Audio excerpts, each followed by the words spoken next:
Welcome back, Angry Black Quarterback, episode number 32. Let's minimize all these fuckers. Episode number 32. Laces out to Birds win big, Cowboys on a bye week, so we'll listen to Elwood try to pretend like the Eagles aren't better. Hear from 2.0.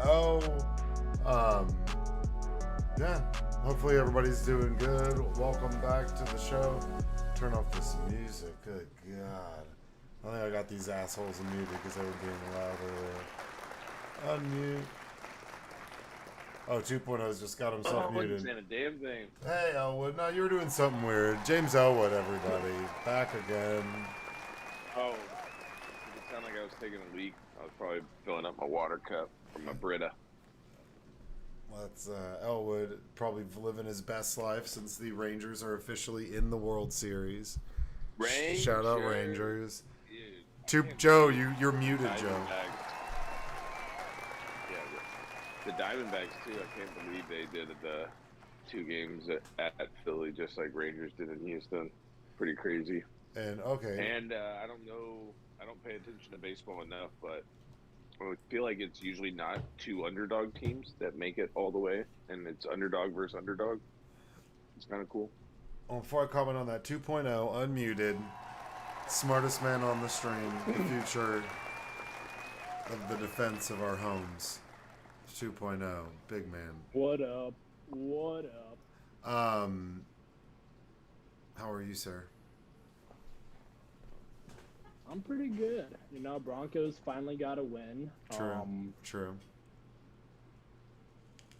At this point, I kind of wish we wouldn't win so we could get a better draft pick, but I'll take it, I guess.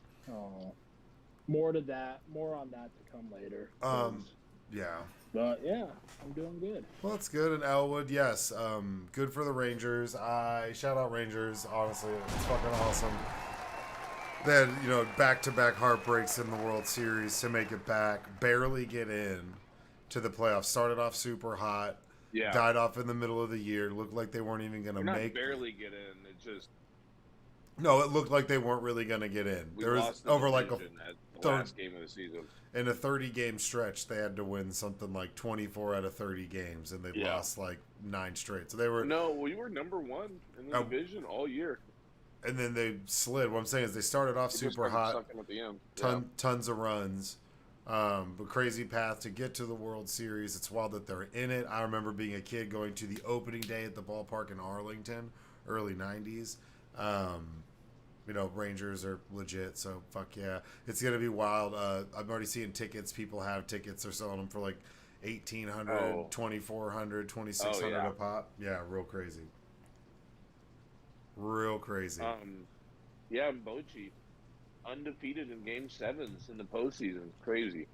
Yeah, Bochy's definitely one of these guys. This season or overall?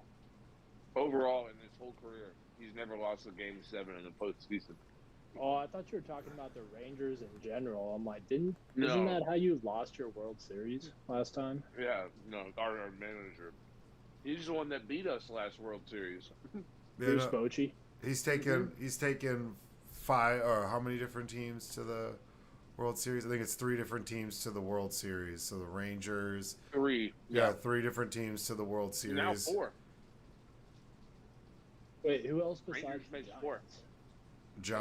The Giants to the World Series. Was it the Nash? Mm-hmm. Who did they lose to the last time? I can just pull it up on. I'm gonna look it up because they just said it. Yeah, I'll just pull it up on my phone. They said it the other night. It's an East Coast team, or North. Miami? No. It's been Rangers, Giants, Padres. Oh. And who did he win? I thought he won multiple. He's won multiple with the Giants. He won 3 with the Giants. Oh wow, okay. Yeah, so he's coached the Astros, the Mets, the Padres. Yeah. Well, he was a player. He was on the Astros, the Mets, the Padres. Then as a manager, he was Padres, Giants, Rangers. And Rangers have the best mojo story going for them into the World Series. Let's be honest. Creed being a locker room anthem to start the postseason. It wasn't like a season long thing. It was literally they were so bummed out by losing the division, and everyone. It was like this lull in the locker room apparently. And one of the pitchers, I think it was, he's like, "Man, I just started playing Creed because I felt like it uplift the locker room," and it caught on, and it became this like anthem. And then I don't know if y'all saw it, they actually invited and Creed came to the Rangers game with Rangers jerseys on. I was just like, dude. And it's so funny. Baseball is the most sport, not only because I feel like every sport has their little, soup. What's the word? Little gimmick or something. Yeah. But or getting hot at the right moment. But baseball, it's like it. I feel like it's the most important thing out of anything. It was why I hated the Giants team when they beat the Rangers back in the day, was because the Giants was like they were the team of misfits, and it was like all these players that no one really wanted that came together, and that was their whole thing, was the misfits. And I was just like, God damn it, why don't we have something like that? Yeah. It's like when you. Well, so for the record, Bruce Bochy's taken 3 separate teams, so the Padres, the Giants, and now the Rangers to the World Series. He's won 3 of them, and I was listening to them talk about it on the ticket because they refused to talk about any football because the Cowboys were off, and they were just like, and the Eagles only got better, which we'll talk, which we'll talk about. But they made it back. That's all they'd talk about was the World Series, like all day. But Bruce Bochy, within his first 3 years, he took the Padres. The first 2 or 3 years, he took the Giants. And within the first year, he's taken Out of retirement. the Rangers. So that's like crazy because the Rangers lost 102. Then they lost 96 games last year. And now they're in the World Series. So pretty wild. It'll be a good series. It's going to be. I stopped watching them. I mean, it makes it worth it building them that big ass. New ugly on the outside, ugly as fuck. Dear Texas Rangers, your stadium is ugly as shit on the outside. Gorgeous. You get a round of applause. Gorgeous on the inside. But it looks, I don't know. It's just not, you're not like, I want to go in there. Yeah, I'm not like, I want to go in there. I'm like, fuck that place. That looks shitty. What is that? A knockoff IKEA? It looks like a REI or something, dude. I don't know what the fuck it is, but it trips me out. No, but, Nebraska. But like the inside, it's super nice, and like the shutters are super cool, and all the little private boxes. It's real futuristic. Yeah, shout out Rangers. Yeah. And then Phillies lost, so Mr. Goody was super bummed out on the podcast last night. We'll see if he shows up. I like how you called him out in our podcast chat, and he did not respond. Shout out Elwood. Oh, he quivered. I was actually disappointed in him.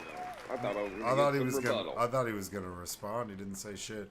But we're back with another episode. Yeah. At least something with the mom. You know? Number 32, Laces Out to I was gonna name it Finkel Loves Einhorn, but then I remembered that was just like so controversial. I mean, okay, total sidebar, but in Ace Ventura: Pet Detective, like, that movie is really funny, and then it takes this huge, like, homophobic trip off to the left. Like, do you know what I'm talking about? Like, the whole rest of the movie. No, but what I'm saying. I know, but what I'm saying is, more than any movie I've seen that exists in that period of time, that movie, like, takes a hard. Now, the second one, Nature Calls, like, Ace Ventura, the original movie, was funny, but still had some moderately serious elements to it. As for Ace Ventura: When Nature Calls came out, it was absolutely absurd. Oh, yeah. It was like over the top ridiculous. That happens a lot with those type of comedies. But look what they made when it was Son of Mask, finally, with Jamie Kennedy or whatever. But no, it's kind of funny you brought up Ace Ventura, because I was just talking about that movie to somebody the other day, about how since we're parents, are like the age that we are, and now I'm a parent, and a lot of friends are parents. You hear people getting offended, like the thing was the Barbie movie in the summer, like, oh, it's so offensive, and I'm like, okay, do people not remember being kids watching stuff and Ace Ventura got brought up? And it's like, yeah, we all watched that movie pretty young, and it was like a known thing with parents, like, oh yeah, Ace Ventura, that's cool for the kids. And in the first 15 minutes, Ace Ventura is getting the most aggressive blowjob Yeah, that's ever very in a true. movie That's true for that finding he like a kickapoo or initiates. some And he's bullshit. like, No, well, so she yeah. And he's initiates like, it. oh. And he's like, yeah, like grab it onto the the archway molding and like getting like thrown around the room. Yeah. Yes, that So movie. it's just like, yeah, that movie's ridiculous. Yeah, that movie's absurd. Like, that movie's absolutely ridiculous. There was elements of it, but most of it was not kid friendly at all. Even the second one, and people, and when the second one came out, and it was established that Ace Ventura was not like child appropriate, then they had Ace Ventura: When Nature Calls comes out, and that's got probably some of the most ridiculous scenes. Like, I'm about to start laughing about it. What, But like him coming out out of the rhino. The other day, I called somebody the Monopoly guy, and then I was like, said like, do not pass go. Is that in do two? not collect $200. Yeah, that's an Ace I thought that Ventura was too. in one. Is that in two? No, that's in 2. Whenever Yeah, he 'cause goes, he gets offended by his wife's. what? That's animal what. Yeah, around so he the knocks thing. that guy. You must be the. Do not pass go. Do not collect $200. Like that. Someone was like, "What are you talking about?" And I was like, "If you'd seen Ace Ventura, you'd know exactly what the fuck I'm talking about." And the fact that he picks him up and drapes him over his Yeah. shoulders and then walks around. Oh, I was doing that. I did all of that too. At the end, whenever they was about to start a war, No. because he ended up smashing the bride, and then they find out, and then that's how the movie ends, is him running away from a bunch of people because he like slept with the new African king guy's bride. Remember at the end of Ace Ventura? Sidebar. Beetlejuice too. It's like he drops an F-bomb. He goes to a whorehouse that he makes himself pop up in the village. It's just like, yeah, I love it. 90s kids rule. Yeah. But Anyway. Right.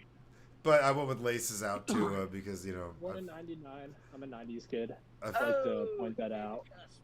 But you haven't seen Ace Ventura? I've seen the first one with like the dolphins. Yeah. That was like 13, so I don't really remember You it. need to go back and watch What's it. funny is And it takes a with hard the turn. Dolphins. I used to did you say watch there's that game? hold on, yeah, well it's like the dolphin snowflake and it's the dolphins. Well, I But thought he meant like multiple dolphin animals. But in if you were saying I've- a sports game, I was. I've always said, if you're a real Eagles fan and you watch Ace Ventura, you don't want them to find Dan Marino, because at the end of the movie, it's the Eagles versus the Dolphins in the Super Bowl, and the Eagles are it's halftime by the time they save Dan Marino, right? So they get Dan and they're like, hey, he goes, and then, but the Eagles are up like 22, 23 points. And you're like, oh, fuck that, dude. Like, I hope Dan Marino like stays out, like even in this hypothetical universe, because we'd never won a Super Bowl before. So I was like, that's a hypothetical moment where, like, since we've never won a Super Bowl, I like to believe in that universe where Dan Marino gets captured by a former kicker, now turned female police detective or police lieutenant, gets kidnapped to murder him for, I don't even, like, yeah, for... At least your Eagles got a real Super Bowl. Well, he Dan went Marino, to that a was Super. his He went to a only- Super Bowl his second Bowl. second season and never got back. But he never won. Yeah. No, he just never made it back. Never went back. He never even made it. Oh yeah, and last thing on Ace Ventura, we have to comment it out because it was the one scene I remember as a kid being like, this scene, man, I don't really. Was when he goes to the parents' house and it's so fucking creepy, and his mom is so creepy in the room, and that's like. Oh, the laces out, Dan. Yeah, that's really intense Yeah. with the knives and the like machetes stabbed and stuff and the arrows. It's like little footballs. dude. You're like, holy shit. Yeah, that's what I'm saying. That movie, but while it was ridiculous, it had some like serious undertones. Where you're like, dude, this is kind of weird. And then the second one was just ludicrous. Everything about it was absurd. But Courtney Cox too. Oh shit! I might lose power. Holy fuck! That was loud. really, But yeah, it big was fucking over there. tons of Oh, storms. is there a like that. storm down there? Oh, Oh, yeah, finally, we're getting rain all week. yeah, it's been Oh, right. hold on. I'm gonna mute myself. The kiddos crap. But what's up 2.0? Now that we got rid of Elwood, he's Yeah, just muted. vibing, dude. But he Playing can in a hear golf us. tournament this weekend. Oh, playing in a golf tournament. Are you like paired up with Yeah, someone? No, it's just this amateur tournament at one of the courses around here. You just sign up, and then based on your handicap, they put you into like certain tiers. You just play against people about your skill set. What tier or do they have you in? I'm in the 15 to 19.9 handicap. But when I say handicapped, are you familiar with Yeah, I what know. that means? Yeah. I know what that means. Come on, So, dude. I played so some golf and I competing- played Tiger Woods, dude. How dare you? How dare you? I grew up playing Tiger Woods. 04, 05. All right, I just wanted to Peak make Tiger sure. Woods. How dare you? Oh man, I gotta calm down. That was offensive. No, that's pretty awesome though. So how many people are in the field? They capped it out at 104. I don't know how many they actually have, Okay. but When you got all your new drips, so you'll be out there flexing on them at least. oh yeah, that's the plan. At least as long as you're looking good, that's like half of the whole point of golf is just looking fresh as fuck. Mm-hmm. Oh, he's back. Like it's the first time I'll be able to like compete in golf because like I missed that from football. It's like getting to compete in something I'm excited about. Yeah. Disc golf, baby. Yeah, there you go. You could join Stoner Kid and just throw a frisbee in the woods. It's an Olympic sport, bitch. Yeah, and you could win gold and be And stoned. side note, one of the most successful Hall of Fame Olympic athletes of all time, boy Michael Phelps, big stoner. I liked whenever that guy from Canada won the freestyle snowboard downhill and he won the gold and he tested positive for weed and they took his gold medal and it was total bullshit because they said it was a performance enhancing drug. It's like, dude, if that guy's baked, like bombing down this mountain doing freestyle snowboarding, that's not a performance enhancer. That's got to be a trip, man. That guy's stressing hard. No. The fact that he pulled that off is incredible. Or I mean, I'm sure he does, like I'll be whatever. He probably honest. does it all the time. Be peaceful, but geez, man, I that'd be enjoy wild. playing stone, but sometimes when I get too stoned on the course, I notice my game's sucking. I have more fun, but my skill gets worse. Damn, man, my hands are heavy, bro. Oh man, look at that tree. No, I'm not like that anymore. Tripping out, unfortunately. man. I Too wish. much indica, bro. Oh, Thought you I said wish. this was sativa. dude, this is so. I'm an indica boy. This is an indica, man. I'm like, it's putting me down, dude. I just want some fish It's kind of sad. tacos. man. If I smoke sativa, I don't even feel high. Okay, fair enough. To each his own. Well, we're back. We're Let's gonna. talk about your Eagles. No, Goodbye. we got a while. We got a while till that. We're getting into recap of the week. First game, Jaguars. Somehow, where I Jaguars can do my Saints. own sound effects because I need a squeaking sound effect for your Eagles every week. Well, I'm working on a setup to where you guys are going to hear everything. So I'm trying to Oh, cool. broadcast to y'all so y'all can hear it as well. Working on it. Jags and Saints. Yeah, crazy weekend. Yeah, Crazy weekend. Jags. I feel bad for you guys. I feel bad for all the sports bettors out in the world right now because holy shit. No, I mean, like, this happens every year. Like, once the books start getting more and more data, their lines become better. Like, the books kind of earn back all the money that they lost the first part of the season. The mid season salute or whatever for bettors. Mm-hmm. Well, I mean, yeah, it was a weird game. Yeah. A weird just week of football. Lots of weird games. We saw San Francisco lose, which we'll get into. So I mean, the Eagles are sick. Are 6-1, but they also have a bunch of injuries. Now you got Brock Purdy out. Brock Purdy's out this week on Wait, really? concussion protocols. I didn't know that. So they're starting Sam Darnold. But yeah, but this first game, Thursday Night Football, it was Jags Saints. Jags ended up winning the game. Christian Kirk had a touchdown, 6 for 90. Trevor Lawrence, 20 of 29 for 204 and a touchdown. He was also the leading rusher, 8 carries for 59 yards. But Etienne, 14 for 53. I mean, they were kind of making plays all over the place. Ridley, only 1 catch for 5. But, I mean, the Saints are not that good. I don't think they're 33 of 55 for 301. 55 pass attempts for Derek Carr. 17 for 62 with Kamara. And Kamara had 12 catches for 91 yards. They're just like unloading thing. If you have Kamara and you're in a PPR every week, yeah, because he's catching the ball 12 times. Chris Olave, I just got arrested for DWI or reckless driving. I don't know if you saw that video, but Chris Olave got caught going like 35, 40 miles an hour over in a neighborhood and got pulled over. And the body cam, he's like, "I play for the Saints, bro." And the cop goes, "So?" Like, what? I don't give a fuck. The cop. Well, who's this? Who's the Saints' biggest rival? Tampa.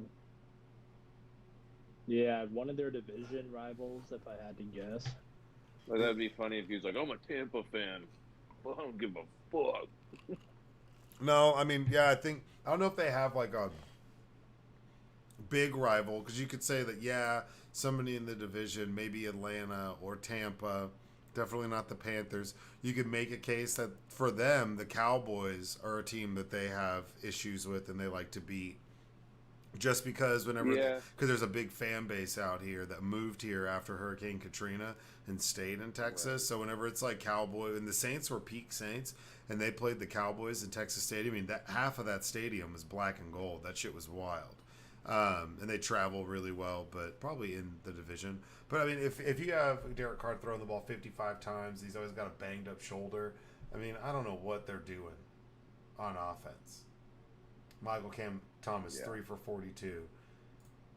And the Jags, I mean, the Jags are 5-2, man. Secretly, they're in that top tier, looking at potentially a first round bye, or at least we're way too top playoffs. But he is the worst, goofiest looking of the bunch. But boy, that boy can play. Oh, he's legit. It's a matter of time before he's going to figure it out. He's with Doug Peterson, who's an Andy Reid disciple in the sense that he was He was a backup quarterback to I think Brett Favre, and he was on which is a staff that Andy Reid was a part of with Gruden and Mary. All these other guys were on that Green Bay staff that worked under Mike Holmgren whenever he was coaching, like Brett Favre and those guys. Doug Peterson was on that team. Then he started for the Eagles when Andy Reid became the coach. And he started Donovan McNabb's rookie year. Doug Peterson was the coach, was the starting quarterback of that team. Then ended up coaching that team and winning a Super Bowl. But he was an offensive coordinator. He's so good with quarterbacks. He was the offensive coordinator in Kansas City for Andy Reid for a long period of time. Damn good coach. So you put him with Trevor Lawrence. That's a match made in heaven. Because Trevor Lawrence has all the ability that Doug Peterson didn't, but Doug Peterson knows all these little extra. I always said that these guys who aren't supremely talented but make it to that level as like a quarterback or a receiver or whatever they are, they have this innate way to win the small matchups and the little games, and they know how to do those extra small shit that makes them, like Chad Pennington. Had a noodle for an arm, but he was really accurate. He made quick decisions. He could get rid of the ball.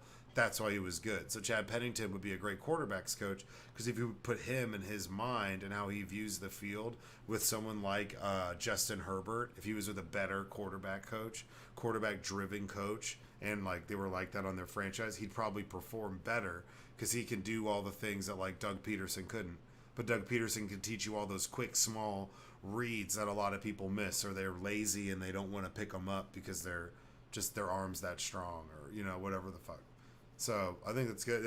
Like McVay was a okay receiver in college, so he understands offense and route running, and you see what he does with like Nakua and what he's done with Cooper Kupp and some of these guys on the Rams, how he maximizes the talent at receiver. He's really good at understanding that. So that's why he's like a savant in it, because he had to be. Otherwise, Nick Saban, okay defensive back, not a great like Hall of Fame level. I made it to the NFL DB, but Nick Saban's a great DB coach. He's coached some of the best secondary players we've ever seen in college football come out of Alabama, and it's not a coincidence that this old guy who was never as fast or as big or as strong, can teach them like the reads and what to look for and what made him just successful, because he had to work twice as hard to be half as successful as those guys. You know, so I'd like Michael Jordan be a shitty coach. Hakeem Olajuwon could teach you some of his moves, but he could never coach and run a basketball team. Jason Kidd could, because Jason Kidd was never the best shooter, never the best. He was a good passer. He saw the court. He could read a defense and make decisions. And you can teach somebody that, but he was never.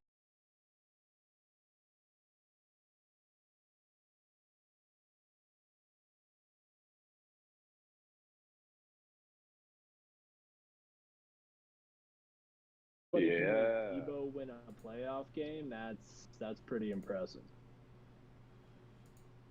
Yeah, for a player that I never liked as a player, I can't hate on the guy. It's hard to. Like, as a player on the field, I was just like, get him off, guys. What? Yeah. God damn, dude. No, it's this. No, I'm back. It dropped for a second and then came back, but it's all this shitty weather out here, man. It's pouring rain over by my house. I'm surprised y'all can't hear it. It was like thundering and shit.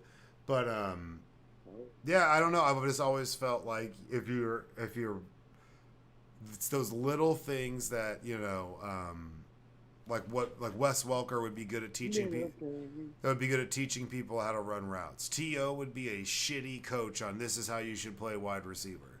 You're never going to be 6'3.5", 220, 1-4-3, and just like run through people. He could never teach you like the intricacies of how to run a route. That's why like AJ Brown would be a bad coach for teaching people how to play receiver. Devontae Smith would be a good coach at wide receiver because he's like, he runs route, he's small, he has to be shifty, he has to look for ways. He might not be as fast as him, but he could teach you how to create separation because he can't push people, he can't move people. Randy Moss, when you're that talented, I think it's hard to correlate that to being a coach. Patrick Ewing was a shitty coach. There's been lots of really good basketball players that were bad coaches or owners or whatever.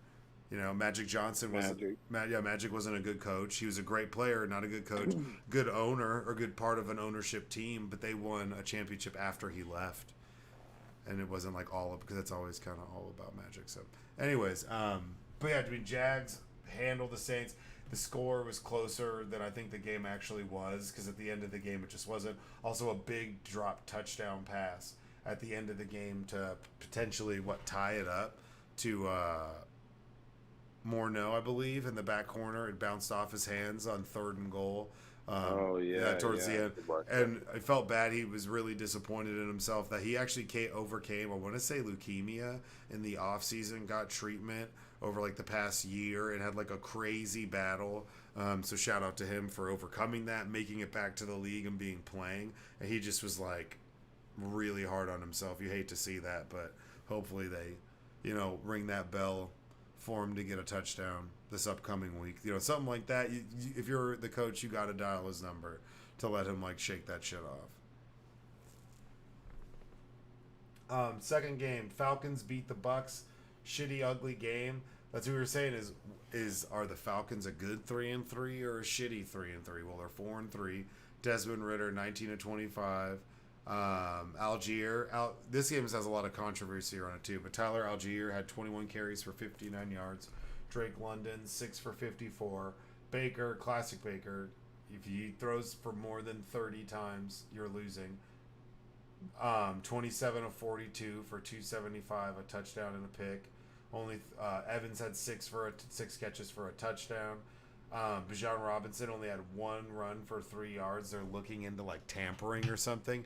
He showed up. I guess he said he didn't feel good or he was sick, and then he wasn't gonna play. Then he did play, but they only gave him 1 carry, and then he didn't play the rest of the game. Super weird. But Cordell Patterson also had 10 carries for 56, so they cleared like 130, 135 yards rushing all game. Passed for 250. No turnovers by Ridder. Thank Jesus. Yeah, I fucked over my opponent on fantasy. He has Bijan Robinson, and they didn't have him questionable at all, like all leading into the game. Yeah, that's why there's some controversy around him not playing. And if they're tampering or what was going on. Baker spread the ball around. I mean, he had 3 guys with 6 catches, another one with 5.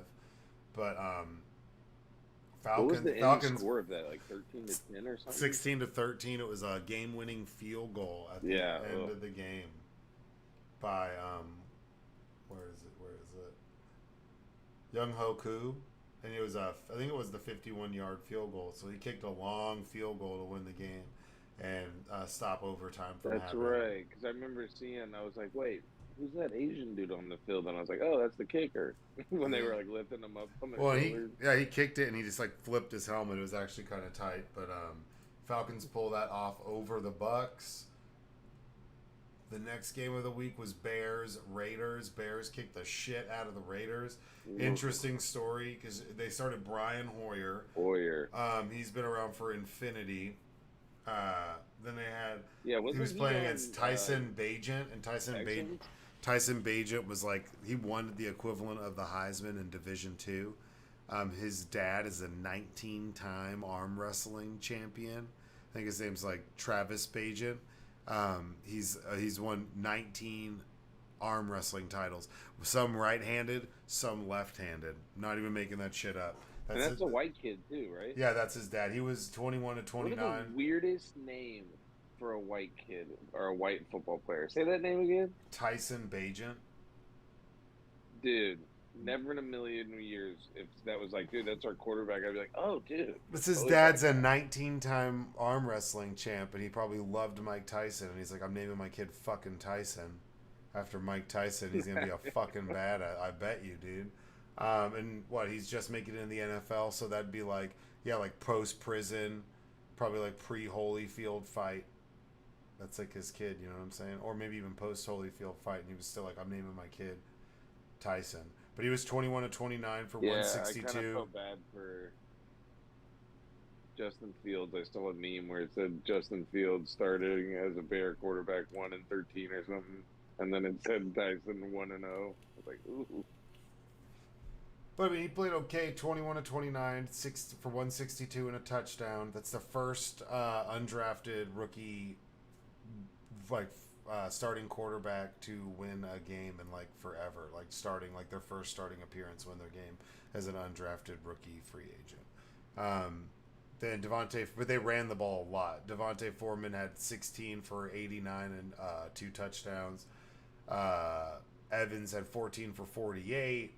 Bajan had 3 for 24. Tyler Scott 2 for 14. So they leaned heavy on the run, but they still played pretty good. DJ Moore 8 catches, 54 yards. Their defense stepped up though. Jalen Johnson had 2 picks, so they got those 2 interceptions. I mean, Hoyer's 17-32 for 129 and 2 picks. Josh Jacobs 11 carries for 35 yards. They're just stuffing the run. Devontae Adams didn't really do shit. Jacoby Myers had a touchdown. Raiders are bad. Like, they looked bad in that game. They should win that game. Do you think they look a little better, though, when Jimmy comes back next week? Maybe. I mean... They have to. You hope so. If the defense is playing like that and getting 21-29, it's not like you're knocking the ball down, even though it's for 165. He's passing the ball on passing downs, and he's beating you. That's what that tells me. So you know it's like 3rd and 6. He's got to throw the ball 7-yard completion. That's all it fucking takes, especially if you're down with just Brian Hoyer. The defense didn't step up at all. I mean, if that dude, he had no turnovers, and they had 3 quarterbacks play, because then they put in Aiden O'Connell. He was 10-13 for 75 with a touchdown and a pick. So they threw 3 interceptions. That is doo-doo. Like, what's the sacks? Yeah, Bears only gave up 2 sacks. So you have an undrafted rookie free agent quarterback. He only gets sacked twice. He only gets sacked 2 times. Nah, get out of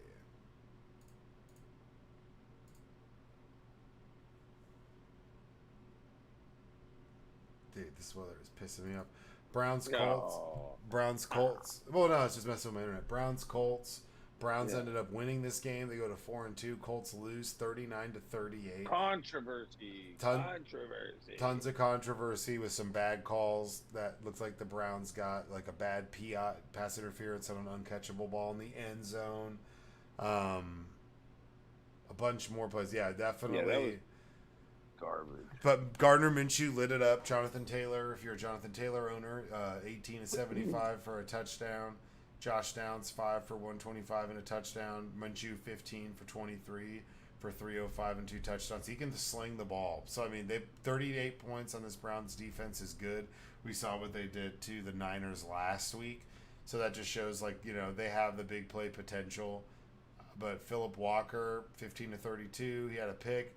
Jerome Ford has been running pretty well in replace of Chubb. And they also had Kareem Hunt, who had the game-winning touchdown. It is a wild game. Browns go up 7-0, then they're down 14-7. Then they go up 17-14. Then they're down. Yeah, then they might they're have back best up. defense in the league. Yeah, they might. But the Colts put up 456 total yards of offense and averaged almost But 7. didn't Jonathan Taylor have a huge game? He had 18 rushes for 75 and a tutty. Oh, okay. And then did he have any catches? No. So, I mean, he did all right. Well, Moss had 18 for 57. And then Gardner Minshew had 2 rushing touchdowns. So he passed for 2 and he ran for 2. That's lit as fuck. 2, right? Mm-hmm. Cool. Yeah. I hate that I put that in the air, but I was saying... Their guy's out for the season, right? I was saying that, you know, whatever, he's a douche, but Browns keep chugging along. Then we had Commanders Giants, garbage. I mean, Tyrod Taylor, though, 18 of 29 for 279, 2 touchdowns. Saquon had 21 carries for 77. Waller had a good 7 for 98 and a touchdown. So, but Sam Howell seems to kind of regress. I think they're making him throw the ball too much. 22 of 42 for 249. I know they had some injuries at running back, but that's just not good. McLaren 6 for 90. I think that the defense for the Commanders can be dominating at times, and it gives their offense a lot of chances in short fields, which they're good at. But these are both 2 struggling teams. I mean, we played the Commanders this week. I think the Commanders we played 3 weeks ago is different than the Commanders we're playing this Sunday. They've definitely taken y'all us. already get. Mm-hmm. Y'all are already playing them twice. Mm-hmm. So that means we could be 7-1. We hadn't even played them once. And then we play y'all, and then then we have our bye. Our bye's in week 10. That's what I'm saying. If we could go in at like 7-2 or 8-1 into our bye week, fuck yes. See, I don't think any in division team should be playing He's another right in division He's... team twice before they play every team in that division. He's like at least, you know what I mean? It's weird. He's spinning Hey, weird. Broncos in the same thing. We played the Chiefs 2 weeks ago. Now we're playing the Chiefs again this week. Yeah, like what? He's spinning, Stupid. dude. That's literally like, oh, hey, you 2 teams that were in the Super Bowl, here, we're gonna pamper you. Whoa, that's gonna be loud. No. Damn, my whole fucking back door lit up. Oh, really? Dude, it's loud. Yeah, I thought the whole house was gonna shake, but nothing. That was kind of weird. Yeah, so I mean, they've definitely regressed. Sam Howell seems to have regressed. They have some good pieces, but I think they're far away from putting it together. And I'd be interested to see like when they do decide to fire Ron Rivera this year, because they're totally going to fire that guy. Once they do fire him, we'll see kind of what happens and what decisions they make from there. But you got to let that guy go. I mean, Antonio Brown. That would be a real good one. I think that'd be. You could do that. We had Lions and Ravens, so we even said that the Lions were like getting scary, and they got fucking smoked, dude. Yeah. They turned this game off. This was the game of, and now they're both 5-2. This was the game of the week.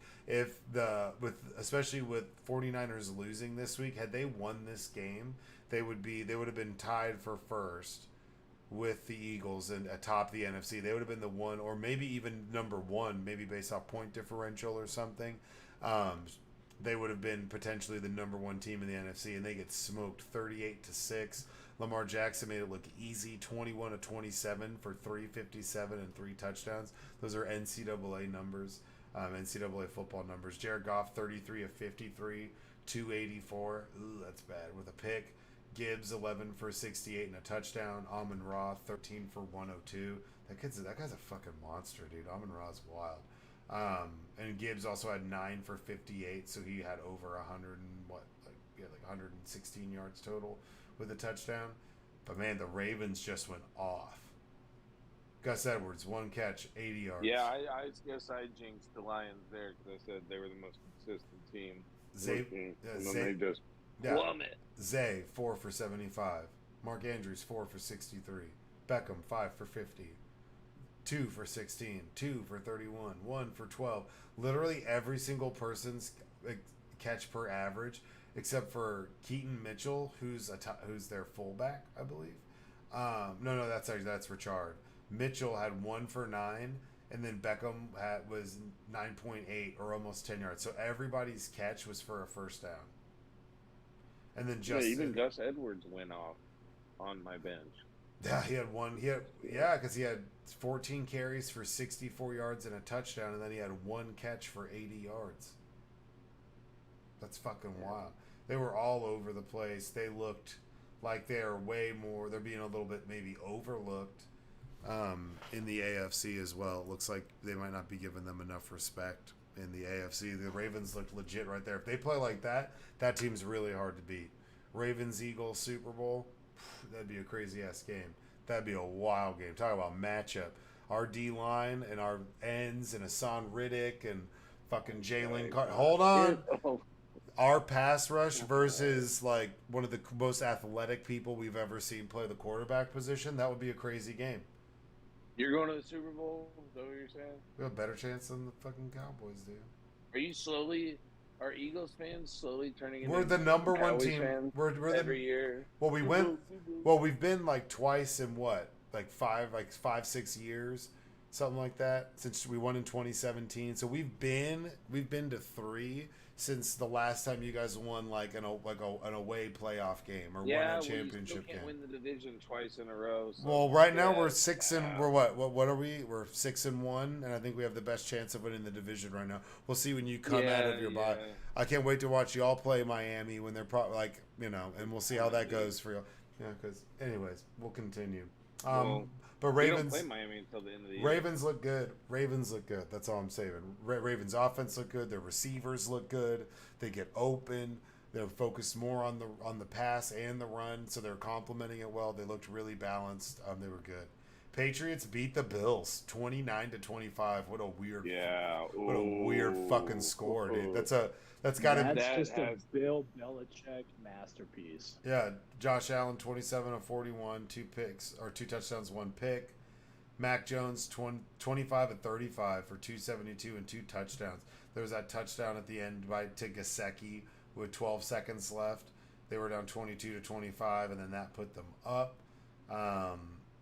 Especially because they were up 22-10, and then Buffalo came back to go up 25-22 in the fourth quarter. So it was at the 7-minute mark, it went 22-10, and then boom at 5 minutes, then boom Josh Allen at 2 minutes, and then right there at the end, Gesicki. Yeah, I think Lions Ravens is the biggest surprise, and Patriots Bills was the biggest upset. I don't think the way the Patriots were going into that game, where were they 1-5 or? Now they're 2-5. Now they're 2-5. But definitely. I mean, you see that they're having issues, like with Buffalo. I mean, they're begging for their bye week. They want their bye week as soon as they can fucking get it. They want to not play for a week. They've lost some close games. They're 4-3. They don't even look like the class of their own division anymore. So, but I mean, the Patriots, what a fucking ugly ass game. And Patriots lost time of possession. They only had 1 fumble. They had 2 punts. Each team only had 1 sack. The Bills had 66 plays. The Patriots had 55. Almost like it was. Yeah, Mac Jones actually went off. Fuck Mac Jones. He grabs people in the dick. Grabber. He's a dick grabber, dude. That's a dick move. Seahawks beat the Cardinals. Tough game, but they pulled it out. Kenneth Walker III, 105 yards. Njigba had like a pretty big Njigba flash. 4 catches, 63 with a touchdown. Gino back to his efficient self for the most part. 18 of 24 for 219, 2 touchdowns and a pick. Josh Dobbs, 19 of 33, 146. That's brutal. DeMercado, who was out of TCU, 13 carries for 58. Marquise Brown, 3 for 49. I mean, they're going to play you hard, but they're 1-6 now. They're definitely in the Caleb Williams sweepstake. I hate that their only win is against Cowboys. Yeah, it's pretty great. It makes me so happy. Steelers beat the Rams, who you're playing this week, which is going to be a rough matchup for y'all. We'll get into that in a little bit, but Steelers somehow pull it out, dude. I'm nervous about that just because it's our first name game. How are the fucking Steelers 4-2? Or yeah, 4-2. Mike Tomlin, baby. They're terrible. They look so bad all game. Well, they haven't more than, or at least 75% of their games been nail biters at the end. It's just blowing my mind. It just trips me out. I mean, it was an ugly game. It was 9-3. Pick it to Pickens. And then it was 10-9, 17-10, 17-17, then 24-17, Najee Harris. I mean, they're playing good. They have a great defense. Maybe the offense continues to grow and get more comfortable. They just brought back Deontay Johnson off the IR, so he's ready to go. He's actually a really good deep threat receiver for them. But, man, I don't know how they're doing it. And Rams are a decent 3-4 team, especially on offense. But, you know, Stafford didn't play that great. Puka Nacua, 8 catches for 154. There's a crazy toe tap catch that he had as well in this game. Everybody's probably seen it. He had 8 catches, and it was 2 catches for Cooper Kupp, 1. So he caught 8 of the 14 passes that Stafford connected on. But they ran the ball 12 times with Royce Freeman, 18 times with Darrell Henderson for 127 yards. They were just like ground and pound, and they still lost. Pretty wild. So Steelers go to 4-2. So who's better, Steelers or Ravens? Because they're in the same. Steelers, Ravens, or Browns? Ravens. Or Bengals. Well, didn't Steelers beat Ravens? The Bengals are the outlier. That's a pretty competitive division right now. Records wise, You have to give it to Steelers just because they did beat Ravens last match. like when you think about it, record wise, 4-2, 5-2. And what are the Browns now? They're 4. No, they're 4-2. Damn.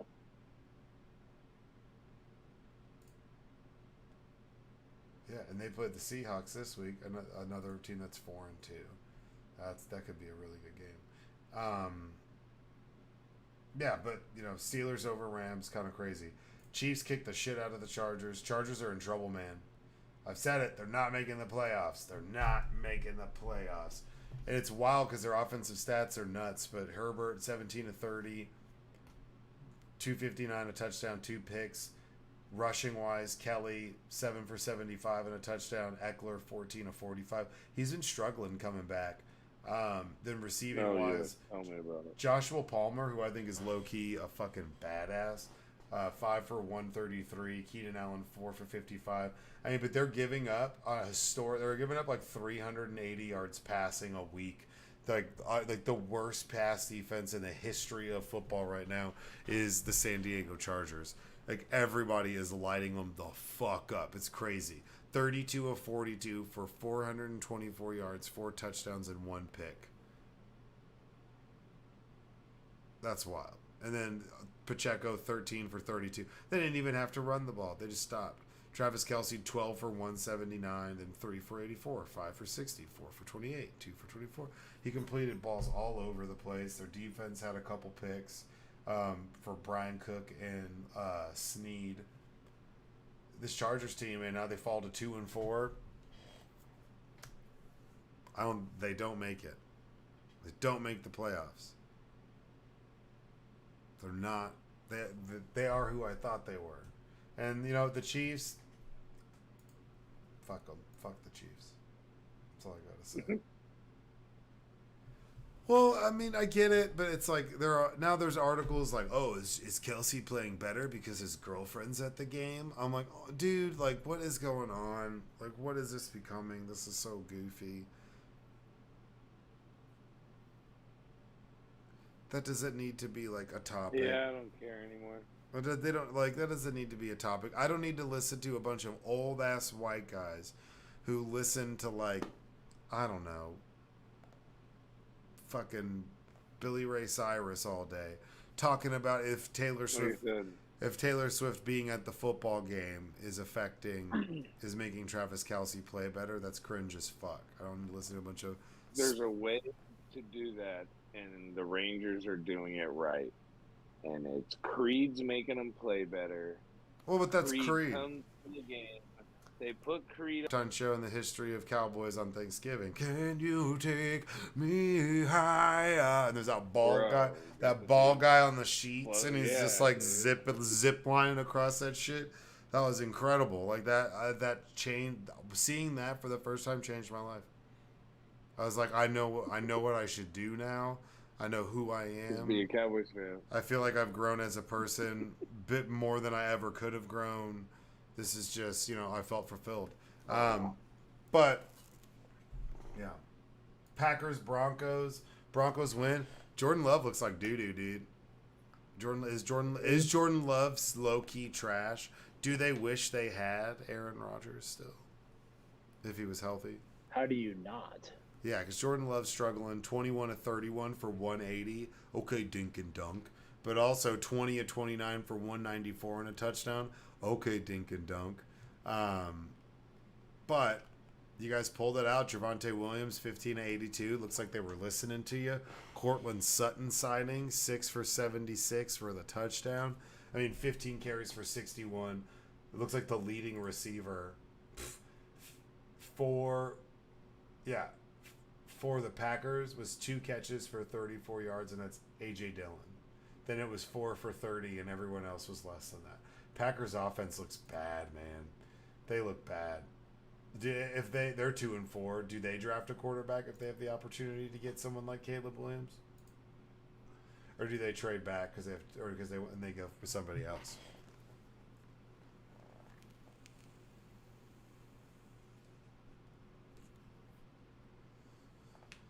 Now look at Joe. Look at 2.0. He's thinking about it. Like, would it be worth it to draft Caleb Williams? They got to do something. Either that, or they need to go O-line and protect the one they got, because they've got all sorts of protection issues on that team. He's getting. I thought they were saying it's been shown Caleb Williams can't play good against good opponents. You gotta be scared. Especially Utah. He never got the chance to beat Utah. That's pretty great. Yeah, but Broncos, let's hear your insights. How do you feel about this win? 2-5, Joe. Big moves. How you feeling? Jerry Jeudy, 5 for 64. How does that make you feel?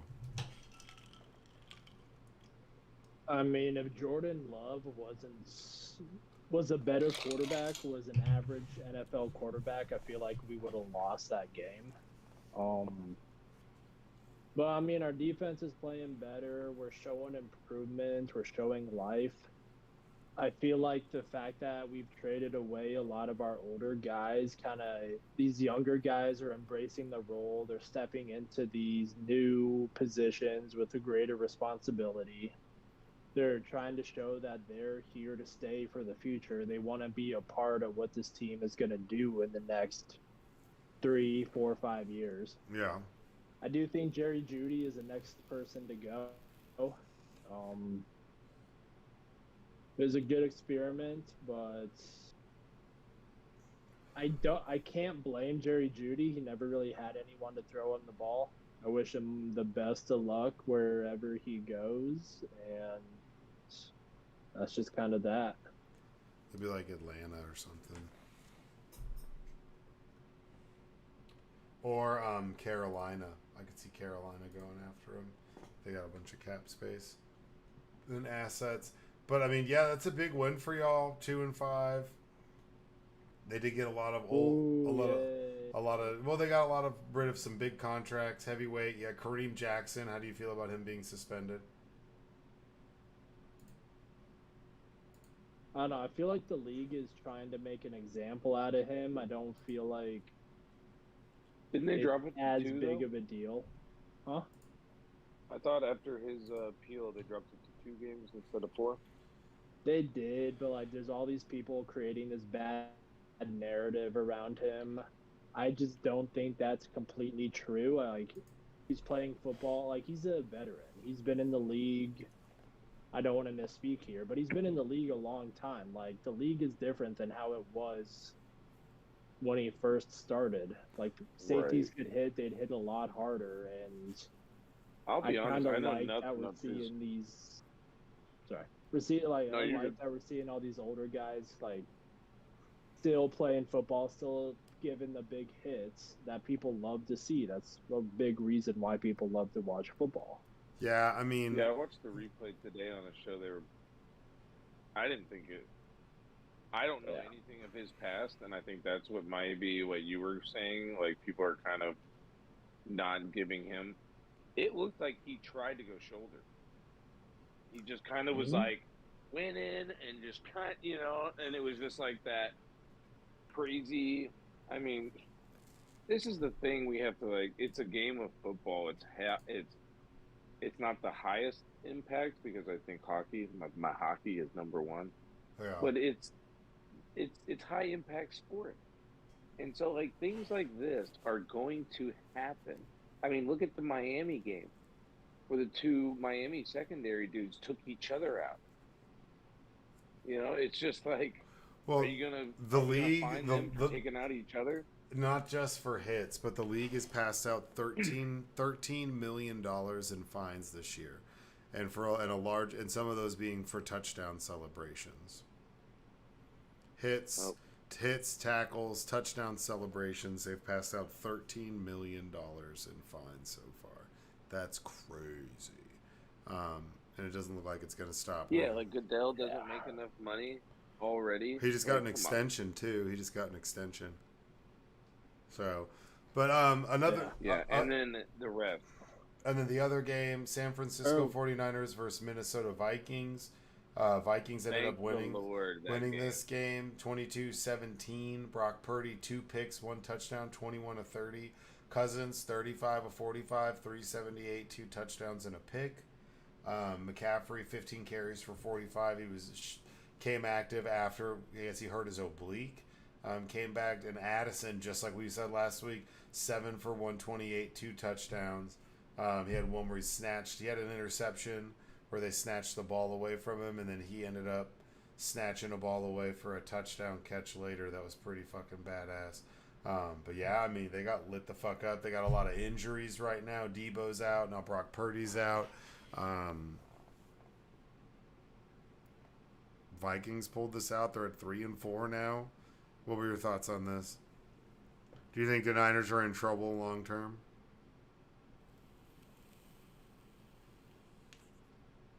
Long term, I'd say no. They have the pieces, they have the coaching to have success.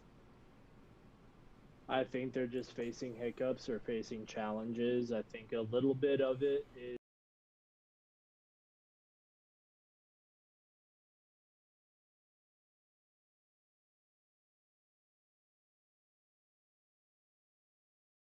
just because it gave us interception at the last of the game, and I was just like, oh, same actually. Oh, I'm so happy. I couldn't believe it.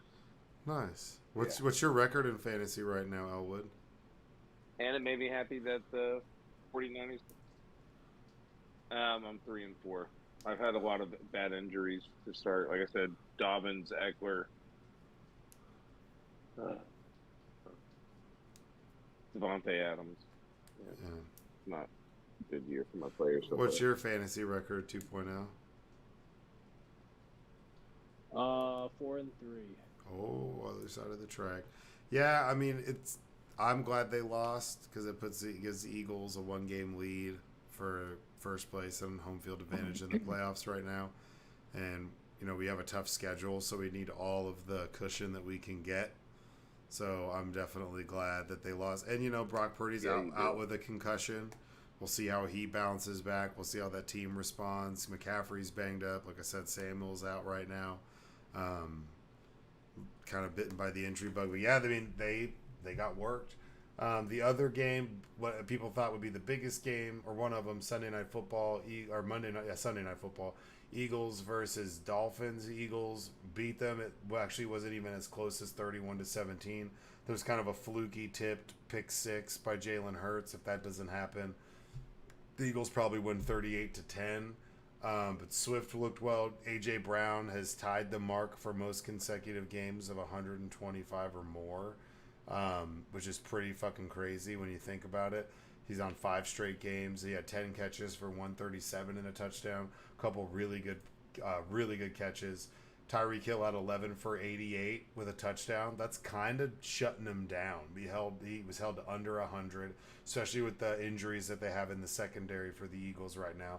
Waddle had 6 for 63. Cedric Wilson 2 for 48. But the big thing is that they only ran for like 45 yards all game. 48 yards is all Miami could rack up against the Eagles' run defense, which is huge because that's one of their bread and butters. They have guys that are leading the league in rushing. They have guys that I think they almost have 1,000 yards combined between their top 2 running backs. And Mostert and what's his name? Achane. They probably have at least almost 1,000. The Eagles held them to 45 yards. Their defense played really good. Hurts played all right, 23 of 31, 279, 2 touchdowns and a pick. He also had a fumble. He did have a touchdown run. DeAndre Swift looked good. Gainwell had a touchdown. Goddard had a touchdown, 5 for 77. Devontae Smith 4 for 50. I mean, the defense looked pretty good. If the Eagles defense plays like that, they're pretty tough to beat. And then the Eagles just picked up starting All-Pro safety or 2-time All-Pro safety from the Titans. I don't know how we're able to trade with them so much, but they just picked up another safety that's already been paid all of his guarantees by the Titans for $1 million this year and $6 million next year. And they traded Edmonds, so they did a safety swap, and we gave up a 5th and a 7th round, 1 5th and 2 7th round picks this year. And the Eagles just picked up another safety to add to that defense, give them more depth. And the Dolphins, it's kind of like I was saying, if they run into a team that's going to push them around, they're going to have trouble with it. And their defense is not that great. Their defense can be got. Their offense is fantastic. They're great in space. They're tough to cover. They'll make plays. Tua threw a couple dots in that game. Beautiful passes. And I don't like Tua, and he threw some great passes. But the Eagles' defense was just too much. Darius Slay has a pick, but there were missed calls. So that's the big controversy in this game, is there was a bunch of missed penalty calls that they were saying that were missed. 11-0. Yeah, what a joke. You know, I'm glad you brought it up before I had to bring it up. Because I was going to say, you're going to tell me with a straight face that the Eagles didn't commit one penalty that whole game? No, they definitely did. They definitely did, but also on those penalties that were on Miami, those were still actually penalties. So it's not like they didn't deserve flags. Some of the issues that the Eagles had where they could have been flagged, it was like I bet you they weren't looking, or it was like closer than it actually looked in real time. See, and that's my biggest problem. It's either refs are making horrible calls at the end of games this season that are determining factor calls, and then on top of it, we just can't get a balance. Like to your point, it wasn't that the Miami wasn't committing these penalties. You know, it's not like what was that game with the Cowboys? I forget where I told you it was like. I don't know how you call pass interference on this type of touching here, and then less than 2 minutes in the game, the same touching doesn't get called. It's just, the consistency, man. They got to get better. What do you think about the Kelly Greens? The jerseys. They were What's sick. The jerseys they Oh, wore Brina hates them. Apparently, I didn't realize she was such a fan of. actually like a gray. They're not like. I mean, I hate it. I hate when the Cowboys wear that like Does give a weird Jets silver kind of vibe, though. silver blue that's like not really blue and not really silver. I hate those pants. If the Cowboys just wore the blue and white, they'd be so much better off. But Okay, no, I hate those jerseys. No, I hate them. well, that's Talking fine. shit about my Cowboys. I'm just saying those silver pants are goofy as fuck. I like that color. There was like a flat gray. The socks looked cool. The shoes were great. Awesome. Those jerseys were super great with the white eagle on them. I was all about that. They need to wear those more often. Your eagle from a Bob Ross painting, get out of town. Looks like the eagle that it's was the it's Valentine classic toy that you had as a kid. It's classic, man. Hate all you want, but it's a fucking classic. But the Eagles win that game. They go into play Washington this week at Washington. Games this week: Bucks Bills. That could be good. Joke. Jets Giants. Jags Steelers. That'll be a good game. Eagles Commanders. Rams Cowboys should be a good game. Vikings Packers. Patriots Dolphins. Yeah, the only thing Texans Panthers. Rams, The first pick Cowboys, versus Stroud versus what's his name? Bryce Young. Browns Seahawks will be good. Bengals Niners will be a good game. Chiefs Broncos, we'll see. Ravens Cardinals, that'll probably actually be a good game. Raiders Lions, Bears Chargers. So you got a couple big games. You know, the Bears, the Bills and Bucks will be good. Jags Steelers, Rams Cowboys. Yeah, if there's a game for the Chargers to get back, it would be this week. Yeah, if they don't bounce back this week, that's going to be really rough. You got Mac Jones. We got, what's his name? Khalil Mack. Then you also have Bosa on the other side. They got to get some sacks, get after the quarterback. If they lose to the Bears, they're done. They're absolutely done. Like a lot of these teams that are 2-5, they are extremely close to not hitting double-digit wins, like being past the point of getting double-digit wins. So if they want to try to sneak into the playoffs at 10-7, you better go on a winning streak now, because you're 2-5. We're already 7 weeks deep. Or if you're Right. or if you're 2-4, you're teetering on being like trying to go on a hot streak and sneak in as a 9-win team. You can lose like one more game, 2 more games, and then you're fucked. So yeah, we got some good football this week. Well, that's our weekly recap. Now let's get into picks. 2.0, lay it on us. How did we do last week? Yes, sir. So we went 1-2. Pulling up the notes. So we had the Rams Steelers at the Rams under 44. That did hit. Don't have the total right in front of me, but yeah, that came in. Our one win of the week. We had the Buccaneers -2.5 against the Falcons. That did not hit. And then we had the 3-leg teaser with the Bills, Seahawks, and 49ers. Only the Seahawks actually hit, with the Bills and the 49ers both being big upsets. Yeah. So 1-3 brings us to, I think it's like 14-11 Yeah. or something like that on the year. But feeling good about this week. You got 4 plays here. So I got the Bills -8.5 against the Buccaneers. This is the same story that we saw against the Lions. The Bucs, they beat up on bad teams, but against good teams, they fold because they just aren't that good. They don't have a good rushing defense. Baker Mayfield injured his knee and won't be playing at 100%. Yeah, the Bills have struggled, but they're at home. It's a short week. And so I like them to go out there and get this win by a lot on tomorrow, on Thursday. Yeah, it's Thursday night, so it'll be tomorrow And night. then I got the Then we got the Jets -2.5 at the Giants.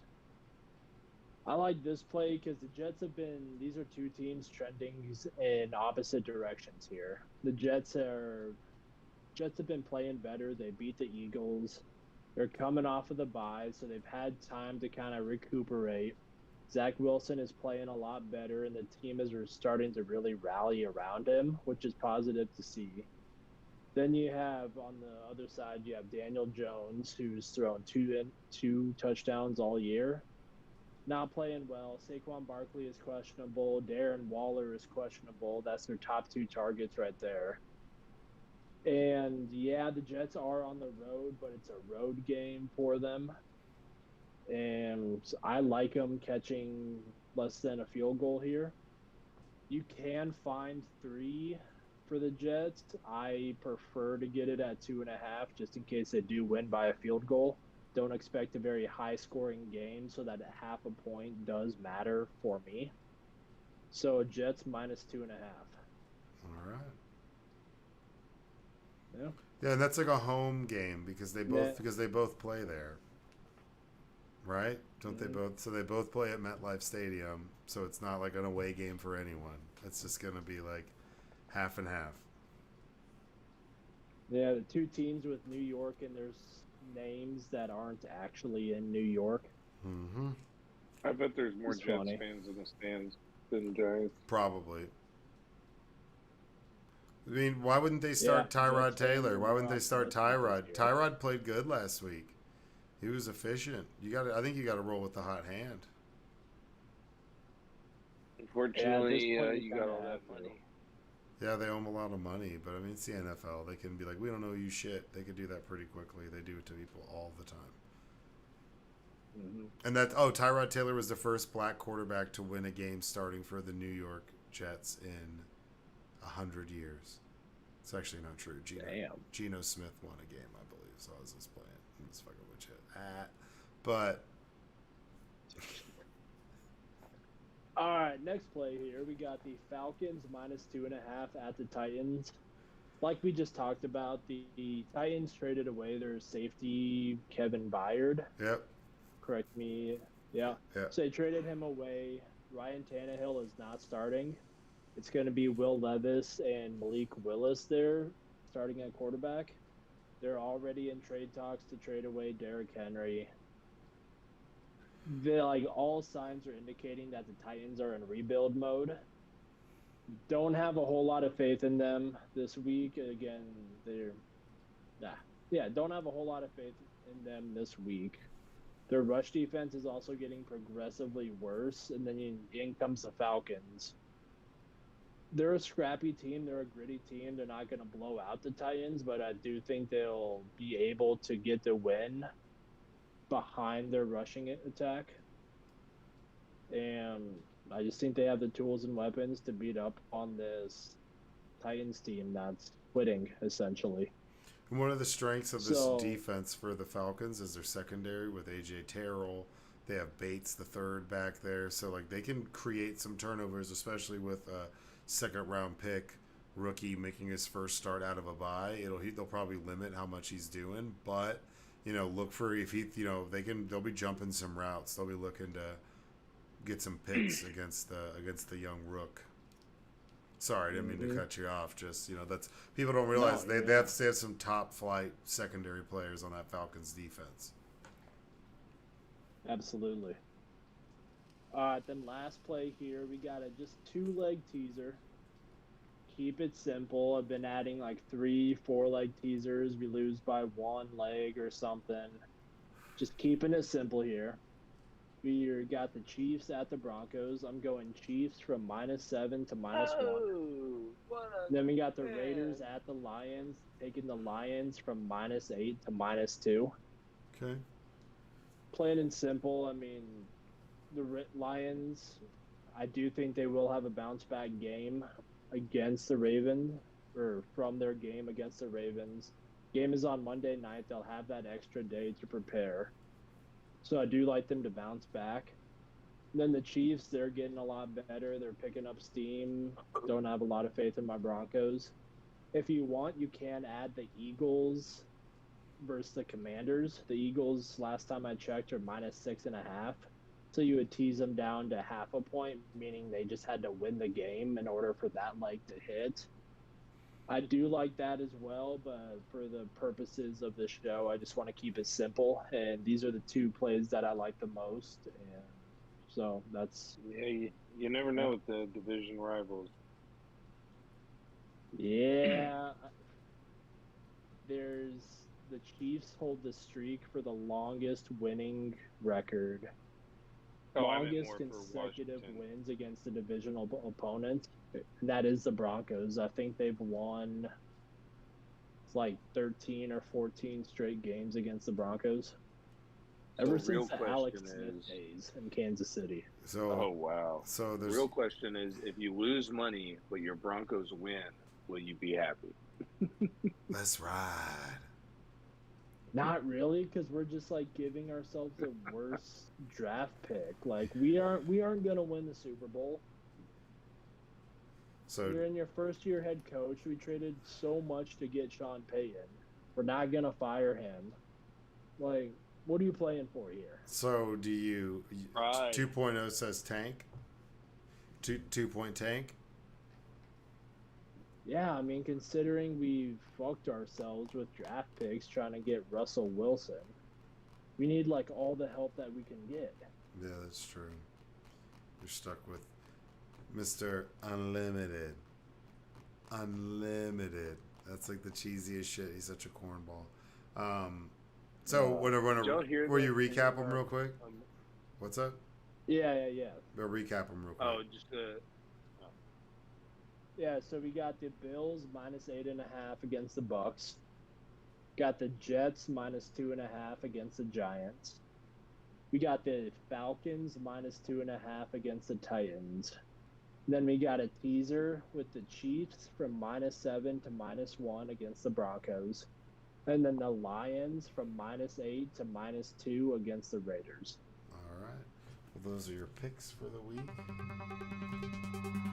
Now, Get it? what were you?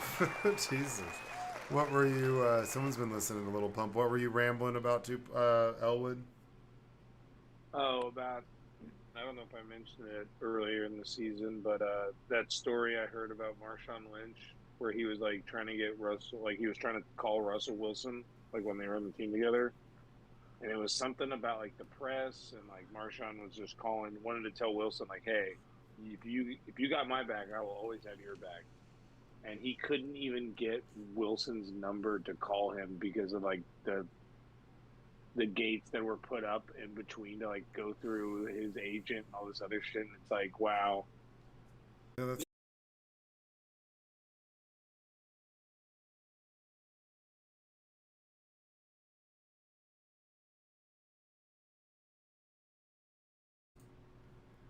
well, all right, guys. Yeah. Anything else? Any other nuggets of truth you got for me, Smellwood? Craziness at the Stars game last night. Another fight. A guy that played for the Penguins. No, it was this kid's first NHL debut, and he actually put the hit on Fosca and knocked himself out, and it was kind of like a scary moment. But it was just like, holy fuck, this kid's first game, and he like knocks himself out trying to hit one of the Stars players. Damn, that's not good. But Stars won 4-1, baby. Let's go. Well, hopefully Stars fans can get their shit together and not be so antagonistic, and then maybe the league and the hockey gods wouldn't make sure they lose. That's like, I love the Stars, but man, like, Stars fans just like ruin it. What? Always, no, man. There's hella fights at Stars games among Stars players. Everybody gets shit I've been to faced. so many Stars Throwing games, I've never seen a shit fight with in the crowd. what they did during the playoffs, throwing shit on the ice and all that was no. Come on, Dallas Stars have a reputation for having rowdy and bad fans.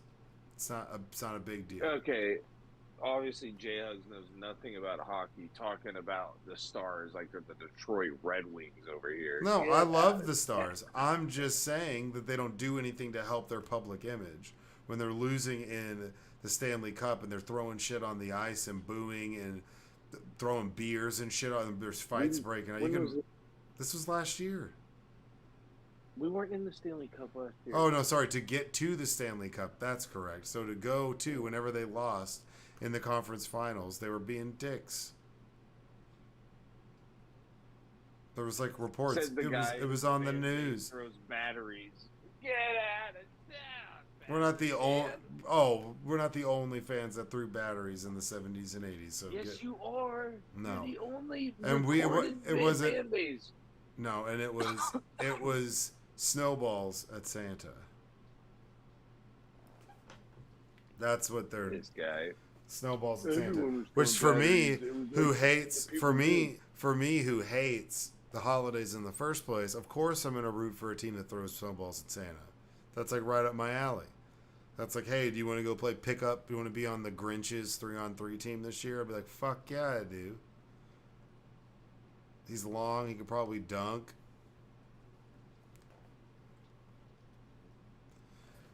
Well, all right.